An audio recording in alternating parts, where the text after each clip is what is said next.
Bismillahirrahmanirrahim. Assalamualaikum warahmatullahi wabarakatuh. Waalaikumsalam warahmatullahi wabarakatuh. Sahabat Hamdalah TV yang dirahmati oleh Allah Subhanahu wa Ta'ala, berjumpa lagi dengan saya Ajis Dado dalam acara Bilik Ramadan. Anda bertanya, Ustadz menjawab. Dan insya Allah pada kesempatan hari ini kita akan berbincang-bincang dengan guru kita Al-Mukarram Ustadz Burhan Ubaidillah STHI, yang mana beliau sudah ada di tengah-tengah kita saat ini. Assalamualaikum Ustadz. Waalaikumsalam warahmatullahi wabarakatuh. Sehat Ustadz ya? Alhamdulillah. Gini Ustadz, berkaitan dengan kewajiban ibadah puasa di bulan Ramadan. Baik. Bahwasanya setiap orang tua itu kan diwajibkan untuk memerintahkan anaknya untuk berpuasa di bulan Ramadan. Baik. Nah sebetulnya Islam itu memandang anak kecil berpuasa atau hukum puasa untuk anak kecil itu seperti apa sih Ustadz itu? Bismillahirrahmanirrahim. Alhamdulillah, salatu wassalamu ala rasulillah, amma ba'du. Pemirsa Hamdalah TV rahimakumullah, Bilik Ramadan, yang mudah-mudahan pertemuan kita diberikan kemanfaatan, keberkahan, dan meraih daripada kemenangan di bulan Ramadan ini. Amin ya rabbal alamin. Beberapa episode ke belakang kita sedikitnya telah berbicara apa yang dimaksud dengan syarat wajib dan syarat sah daripada ibadah puasa itu sendiri. Dan rukun puasa Ustaz ya. Siapa saja yang wajib puasa kepada mereka dan puasa yang bagaimana yang sah kepada mereka. Di antara syarat daripada kewajiban seseorang untuk melaksanakan berpuasa adalah Islam, terkategorikan ahli taklif, baligh, berakal, kuat ataupun mampu, tidak dalam keadaan sakit dan tidak dalam bepergian. Baik. Maka di salah satu syarat sah daripada ibadah puasa itu sendiri adalah Islam, berakal, suci dari hadas besar. Nah, sementara di dalam syarat kewajiban berpuasa, si anak kecil pasti tidak termasuk ke sini. Iya, tidak termasuk yang walaupun anak kecil ia adalah orang Islam, tetapi belum terkategorikan ahli taklif. Balik dan si berakal. Anak ini mungkin secara fisik sehat. Si anak kecil ini secara syariat ia tidak ada yang menghalanginya. Anak kecil ini pun bukan seorang musafir. Tetapi dia belum terkategorikan ahli taklif, belum berakal dan belum mencapai baliknya. Katakanlah sekarang anak ini sudah balik, sudah tamyiz, sudah bisa membedakan mana yang panas, mana yang dingin, mandi sendiri, makan sendiri, tidak usah sendiri, betul, gitu ya. Antaranya. Bagaimana agama syariat ini memandang tentang masalah anak kecil? Walaupun anak kecil itu secara nas daripada syariat ini tidak terkategorikan orang yang wajib melaksanakan puasa, singkat kata, bila mana anak kecil tidak melaksanakan puasa, tidak dosa. Hakikatnya kepada anak kecil itu tidak berdosa. Tetapi bila mana anak kecil itu melaksanakan puasa, maka sah puasanya. Oh, puasanya sah. Tapi walaupun ia tidak wajib, tetapi jika ia melaksanakan puasa, maka puasanya sah. Baik. Karena di antara salah satu syarat sah puasa tidak ditekankannya harus balik, tetapi dia berakal. Berakal dan suci daripada hadas besar. Nah, ini pun menjadi sebuah analogi kias di dalam kaidah-kaidah usul fikih ataupun bidang disiplin ilmu fikih, bahwasanya Rasul berkata, muru auladakum bis shalah. Perintahkan anak-anak kalian untuk sholat. Perintahkan walaupun mereka belum wajib. Maka khitab syar'i, khitab perintah Allah Subhanahu wa Ta'ala, walaupun belum wajib kepada anak-anak kita, tetapi kita sebagai orang tua yang memiliki anak walaupun belum balik, tapi sudah beranjak mandiri, maka kewajiban sebagai orang tua untuk memerintahkan kepada anaknya hal-hal yang sifat wajib di dalam agama. Wajib dalam agama, sholat wajib, puasa wajib, dan hal-hal perihal yang menjadi pilar-pilar utama di dalam agama ini. Memerintahkan, Ustaz. Memerintahkan.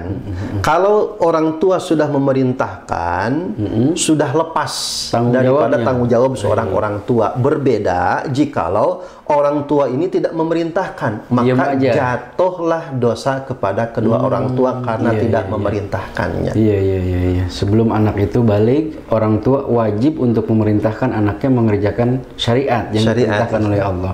Mulai umur berapa, Ustaz, itu? Kalau definisi daripada tamyiz itu ada batasan-batasan daripada agama ini, ada yang disebut dengan berakal, ada baligh. Baligh ini adalah batasan syariat. Batasan syariat. Kalau bersifat berakal, ini adalah batasan-batasan biologis secara ilmiah, perkembangan tumbuh kembang anak. Kalau berdasarkan daripada usia syariah, jika perempuan sudah haid ketika usia 9 tahun, maka dia terkategorikan balik. 9 tahun ya. Jika laki-laki, maka diutamakan bila mana belum ihtilam, mimpi jima, maka nanti ditekankannya ketika usia 15 tahun. 15 tahun. Nah, sebelum perempuan haid, sebelum seorang laki-laki 15 tahun, bila mana sudah tamyiz, sudah mandiri, sudah terlihat nampak kemandirian, kecerdasan tumbuh kembangnya, maka seorang orang tua wajib memerintahkan hal perihal yang bersifat wajib syariat kepada anaknya. Kenapa Rasul ilmiahnya di dalam sabdanya menekankan 7 tahun? 7 tahun. Bisa awalnya 7 tahun. 7 tahun. Perintahkan saja. Tanpa apapun, tanpa harus ada sanksi, tanpa harus dipukul. Nanti ada grade yang keduanya. Ketika anak sudah mencapai 10 tahun, bukan hanya diperintah, perintahkan, dan jikalau anak kita meninggalkan, fadribu, pukullah mereka bidorbin goiri mubarri, dengan pukulan yang tanpa melukai, hanya pukulan sebagai sanksi mengingatkan dan tarbiyah kepada anak-anak. Mendidik anaknya ya. Betul. Berarti anak itu mulai diperintahkan oleh orang tuanya sholat umur 7 tahun. 7 tahun. Lalu kemudian boleh dipukul ketika anak meninggalkan sholat, puasa, dan lain sebagainya. Usia umur 10 tahun. Baik. Nah, kalau pahalanya itu sendiri gimana, Ustaz? Karena memang anak kecil ini walaupun tadi kita bicarakan belum terkategorikan ahli taklif yang wajib melaksanakan puasa bahkan sholat, tetapi mereka jika melaksanakan amaliyah tersebut termasuk puasa, maka sah puasanya. Jika sah puasanya, maka orang tua yang memerintahkan tentu dapat pahala adil daripada memerintahkan melaksanakan perintah tersebut. Kalau anak tersebut ya dapat pahala tuh, Ustaz. Tetap dapat pahala. Dapat pahala, karena berbuat kebaikan. Betul, karena tidak ada di dalam agama ini yang sia-sia, semua ada poinnya. Semua ada poinnya. Semua ada poinnya. Semua ada hitungannya. Memang dalam luang lingkup kacamata syariat mungkin belum terkategorikan wajib, mungkin belum memenuhi, tetapi ada hal-hal yang perlu dipertimbangkan.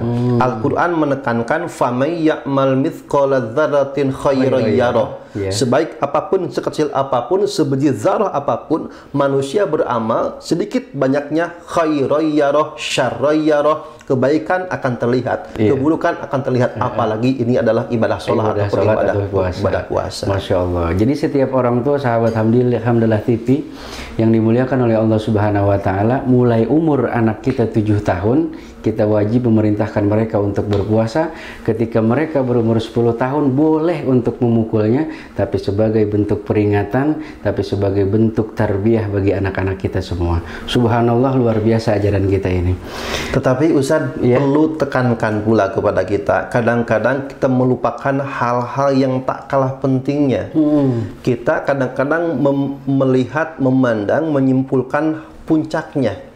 Sementara kita tidak akan bisa naik ke atap tanpa kita menggunakan tangga. Betul. Nah, Salat tidak akan sempurna jika bab toharohnya tidak terselesaikan. Oh iya iya iya. Kan begitu. Iya iya iya. Maka di dalam kaidah usul fikih al wasilatu hukmul maqasid.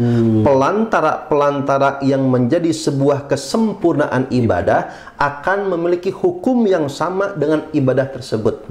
Jika agama kepada orang tua memerintahkan supaya anak-anaknya sholat, bukan hanya sholatnya saja.